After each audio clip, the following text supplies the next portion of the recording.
Hello students of class 12।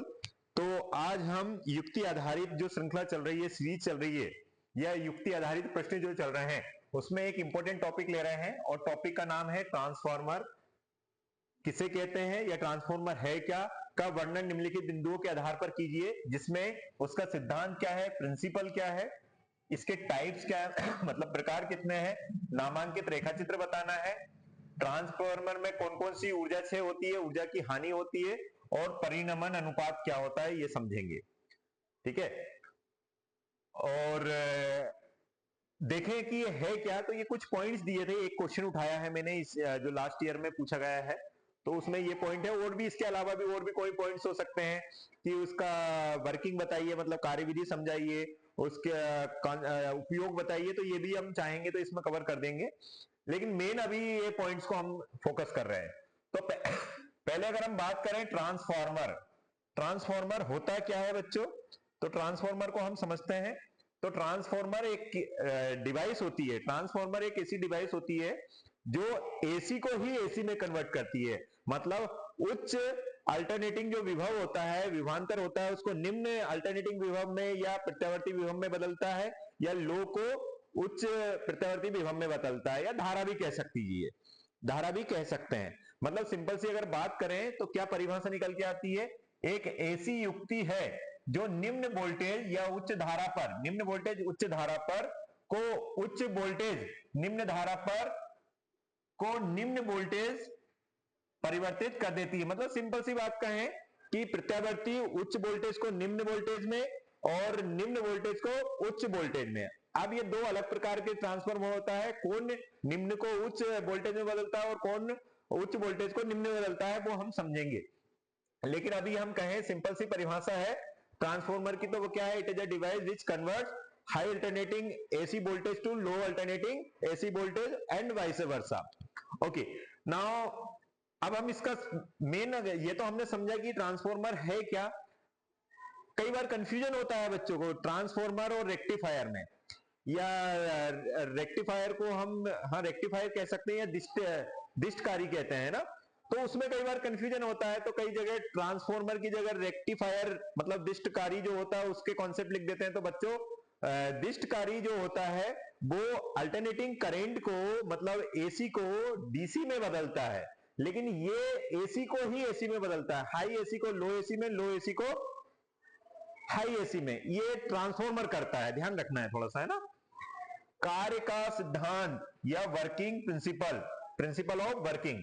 तो transformer का जो वर्क है वो क्या है, तो वो ट्रांसफार्मर अन्योन्य प्रेरण, इलेक्ट्रोमैग्नेटिक इंडक्शन, इलेक्ट्रोमैग्नेटिक, या इसको कहेंगे म्यूचुअल इंडक्शन। अन्योन्य प्रेरण की बात कर रहे हैं, म्यूचुअल इंडक्शन किस पर बच्चा, किस पर काम करेगा ये, अन्योन्य प्रेरण मतलब म्यूचुअल इंडक्शन, म्यूचुअल इंडक्शन।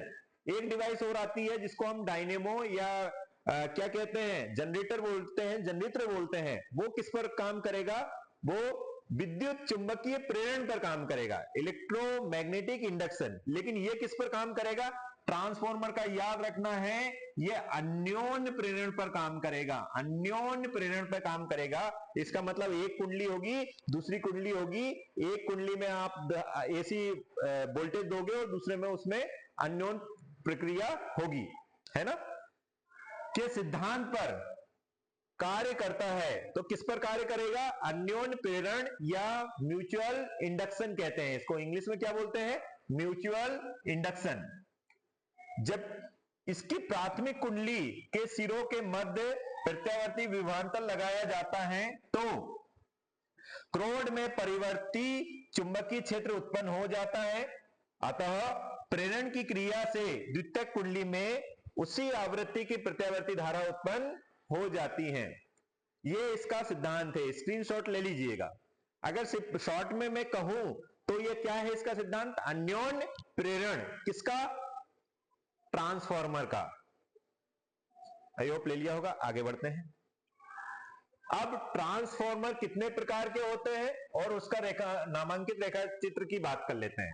तो देखो ट्रांसफॉर्मर हम दो प्रकार के पढ़ते हैं। ट्रांसफॉर्मर कितने प्रकार के पढ़ते हैं? दो प्रकार के, एक स्टेप डाउन ट्रांसफॉर्मर, एक स्टेप अप ट्रांसफॉर्मर। तो पहले स्क्रीनशॉट ले लीजिएगा। इसमें कई बार अंतर भी पूछा जाता है बच्चों, कई बार पूछा जाता है अपचाई ट्रांसफॉर्मर तथा उच्चाई ट्रांसफॉर्मर में अंतर लिखिए, तो यहीं से देखकर आप अंतर भी लिख सकते हैं।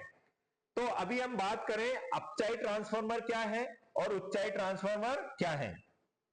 तो अपचाई ट्रांसफॉर्मर का मतलब यह है, यह प्रत्यावर्ती विभव को घटा देता है।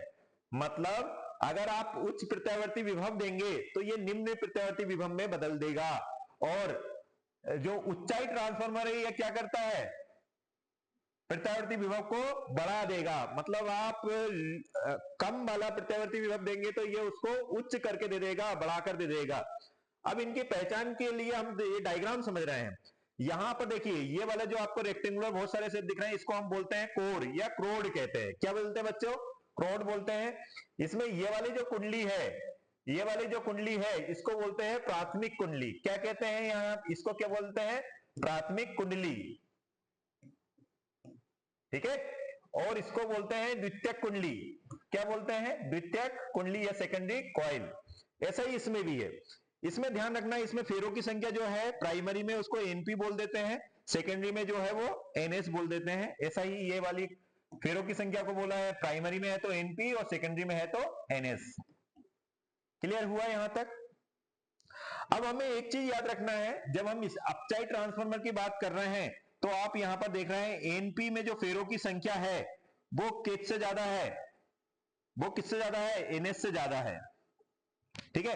तो इसमें जो आउटपुट होगा, आउटपुट जो वोल्टेज होगा इसको हम ईएस बोल देते हैं, और जो इनपुट वोल्टेज है इसको ईपी बोल देते हैं। तो बताओ, एनपी ज्यादा है एनएस से, तो क्या होना चाहिए? चलो उसको हम आगे वाले पार्ट में कवर करेंगे, पहले तो अभी सिर्फ टर्न्स के बारे में और इसके बारे में कर लेते हैं। तो फेरों की संख्या किस में ज्यादा है? प्राइमरी में ज्यादा है और सेकेंडरी में कम है। लेकिन इसमें उल्टा हुआ है, देखिएगा, इसमें सेकेंडरी में फेरों की संख्या क्या है? ज्यादा है। मतलब NS much greater than NP. समझ में आया कि नहीं आया? सिंपल सी अगर मैं बात कहूं तो ये क्या करता है? उच्चाई ट्रांसफार्मर विभव को बढ़ा देगा और धारा को कम कर देगा। लेकिन ये जो अपचाई ट्रांसफार्मर है ये क्या करता है? विभव को घटा देता है और धारा को बढ़ा देता है। तो अगर हम बोलें कि हमारी कॉलोनी या आसपास में जो ट्रांसफार्मर जनरली होते हैं वो कौन से होते हैं, तो वो हमारे पास होते हैं स्टेप डाउन ट्रांसफार्मर या अपचाई ट्रांसफार्मर, क्योंकि हमें वोल्टेज तो कम चाहिए लेकिन धारा ज्यादा चाहिए होती है। आई होप इसका बेसिक कॉन्सेप्ट समझ में आया होगा। चलिए थोड़ा सा आगे बढ़ते हैं। ट्रांसफार्मर में ऊर्जा छे, ट्रांसफार्मर में ऊर्जा छे। ट्रांसफार्मर में कौन कौन सी ऊर्जा हानि होती है? तो ट्रांसफार्मर में ये इतनी सारी ऊर्जा हानि होती है, पहले एक बार स्क्रीनशॉट ले लीजिए फिर समझाते हैं। चलिए बच्चों, तो ट्रांसफार्मर में ऊर्जा हानि कौन कौन सी होती है? Losses of energy. तो ये ट्रांसफार्मर में तीन प्रकार के ऊर्जा क्षय होते हैं स्पेशली, वैसे तो ज्यादा प्रकार के, लेकिन स्पेशली कितने प्रकार के होते हैं? तीन प्रकार के। ताम्रहर्ष, लौह ह्रास, चुंबकीय फ्लक्स, और अगर देखें तो और भी पॉइंट हो सकते हैं, शैतल्य हानि भी, लेकिन स्पेशली तीन प्रकार की हम बात करते हैं। चारों को हम देख लेते हैं। वैसे देखिए, कॉपर लॉस का मतलब क्या है? तांबे की कुंडली के प्रतिरोध के कारण ऊष्मीय ऊर्जा के रूप में। मतलब इसमें जो कॉइल रहती है वो कॉपर की होती है, और कॉपर की कॉइल के अंदर वो हीटिंग इफेक्ट करेगा, क्योंकि आपको पता है जब भी किसी धातु से, कंडक्टर से धारा प्रवाहित होती है तो उसमें ऊष्मीय प्रभाव होता है, और वो ऊष्मीय प्रभाव ऊष्मा के फॉर्म में हानि हो जाएगी ऊर्जा की। दूसरा कहें लोह ह्रास, जो क्रोड बनी होती है वो नर्म लोहे की बनी होती है। क्रोड किससे बनी हुई होती है? नर्म लोहे की बनी हुई होती है। तो वो भी, उसमें कौन सी धारा क्रिएट होती है? उसमें भंवर धाराएं क्रिएट होती है। भंवर धाराएं मतलब इस टाइप से जैसे पानी में भंवर बनते हैं वैसे भंवर धाराएं क्रिएट होती है, और वो भी क्या प्रभाव क्रिएट कर देती है? उसमें प्रभाव कर देती है, तो वो ऊष्मा के फॉर्म में हानि हो जाती है। चुंबकीय फ्लक्स क्षरण, जिसको फ्लक्स लिकेज कहते हैं, तो संपूर्ण फ्लक्स का द्वितीयक कुंडली से संबंध ना होने का कारण। अगर प्राथमिक कुंडली यहां पर है, द्वितीयक कुंडली यहां पर है, तो इनके बीच में गैप होता है, तो हो सकता है कुछ फ्लक्स लीकेज हो जाए, मतलब पूरा का पूरा फ्लक्स द्वितीयक कुंडली से संबद्ध ना हो पाए, लिंक ना हो पाए, तो उसके कारण भी ये चुंबकीय फ्लक्स क्षरण होता है। शैथिल्य हानि, शैथिल्य हानि का क्या मतलब हुआ है? ये अल्टरनेटिंग करंट होता है, प्रत्यावर्ती धारा होती है, तो कई बार चुंबकित होता है क्रोड, कई बार अचुंबकित होता है, मतलब विचुंबकित होता है, चुंबकित होता है, मैग्नेटाइजेशन होता है, और डीमैग्नेटाइजेशन है। मैग्नेटाइजेशन डीमैग्नेटाइजेशन में क्या होता है? ऊर्जा का हानि होती है या लॉसेस ऑफ एनर्जी होती है। तो आई होप ये पॉइंट समझ में आए होंगे। एक चीज और ध्यान रखना है, परिणमन अनुपात। परिणमन अनुपात किसको बोलते हैं? तो द्वितीयक कुंडली में फेरों की संख्या बटे प्राथमिक कुंडली में फेरों की संख्या, मतलब पहले फेरों की संख्या किसमें? द्वितीयक कुंडली में, और प्राथमिक कुंडली में फेरों की संख्या डिनोमिनेटर में आएगा। इसी को आप लिख सकते हैं output voltage divided by input voltage, या सेकेंडरी का वोल्टेज डिवाइडेड बाय प्राइमरी का वोल्टेज, या इसी को बोलते हैं प्राइमरी का करंट अपोजिट है और सेकेंडरी का करंट। मतलब परिणमन अनुपात को आप ऐसे डिफाइन कर सकते हैं, इनमें से कोई सा भी आप ले सकते हैं। तो हम इसको फेरों की संख्या से डिफाइन करते हैं। तो सेकंड फेरों की संख्या कैसे बताएंगे? द्वितीयक कुंडली में फेरों की संख्या बटे प्राथमिक कुंडली में फेरों की संख्या के अनुपात को हम बोलते हैं परिणमन अनुपात या ट्रांसफॉर्मर रेशियो, जिसको कैपिटल के से दर्शाते हैं।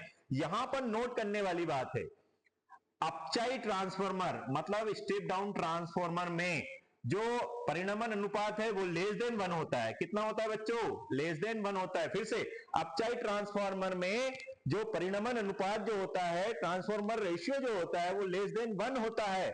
और अगर इसकी बात करें तो इसमें परिणमन अनुपात क्या होगा? ग्रेटर देन 1 होगा। मतलब अगर आपको परिणमन अनुपात 0.5 दे दिया तो आप समझ सकते हैं ये कौन से है, ये अपचाई ट्रांसफॉर्मर है। अगर किसी में 2.5 आ गया, 1.9 आ गया, तो आप समझ सकते हैं ये उच्चाई ट्रांसफॉर्मर है। तो परिणमन अनुपात भी समझ में आ गया होगा। चलिए, तो मैंने ट्रांसफॉर्मर में आपको कुछ पॉइंट दिए हैं, जिसमें अगर आपको उपयोग कहा जाए कि भाई ट्रांसफॉर्मर का उपयोग किसमें किया जाता है, तो कई डिवाइसेस में हमें स्टेप डाउन ट्रांसफॉर्मर की होती है, जिसमें उच्च विभव की जरूरत नहीं होती, निम्न विभव की होती है, धारा की होती है, वहां पर यूज होता है। हाई एसी को लो एसी में कन्वर्ट करना होता है, वहां पर होता है। लो एसी को हाई एसी में कन्वर्ट करना होता है, वहां पर भी उपयोग होता है। ऐसे करके आप बहुत सारे उपयोग उसमें बता सकते हैं। तो ट्रांसफॉर्मर आपको आई होप समझ में आया होगा। नेक्स्ट टॉपिक में एलसीआर सर्किट पर कवर करूंगा, तो आप समझ लीजिएगा इसको, और फिर डाउट हो तो आप पूछ सकते हैं। एक बार और मैं इसको रिपीट करता हूं नोट्स। सबसे पहले ट्रांसफॉर्मर क्या है ये लिखा है, इसका प्रिंसिपल क्या है वो लिखा है, कितने प्रकार के होते हैं इसका रे डायग्राम दोनों का हमने बना दिया है।